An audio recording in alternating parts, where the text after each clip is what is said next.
doontan iyo muuqaalka iiga muuqanaya iyo in halkan lagu sameeyo doonyo yaryar oo feber galaas oo yaryar baan meelaha ka soo gadan jiray kalluunkana doonta alwaaxa iyo barafka in la qaadiyo in lagu qaboojin loo sameeyo inta way nagu cuslayd laakiin waan ficlan shirkadaas saaxiibkay iyo shaqada ay qabteen aad baan uga mahadcelinayna waana rajaynayaa inaan ka raysan doono mashruucaana la ballaariyo waxaan ka xumahay hadda dhalinyaro yaryar bay ahayd dadka hadda wax baranayaan soo maray intii waaweyneed malaha feebarkay ka carartay iyagana in lagu dadka aada loogu dhiirigeliyo barashada sababtoo tan waa asad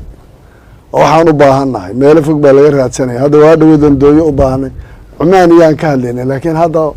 doontaan u baahana xataa haddaan costi gaarka u baahana dooyo dhisaankaan idin keeni doona idinkaa samaynaya oo qaabkaan u rabno waan aad baan idinka mahad celinayaa mashruucana waxaan is leeyahay wuxuu noqonayaa mashruuc midho dhala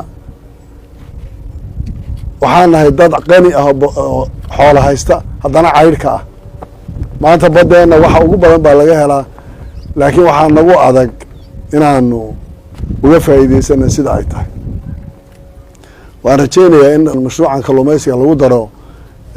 barafkii yaraa jajabnaa iyo qaboojinta si waayo hadda kalluunkaan isticmaalee la keeno ee xeebta lagu soo daadiyo oo doon korka ka furan oo feber galaasa lagu soo qaadayo oo shidaal dhexdeeda ku daadsan yahay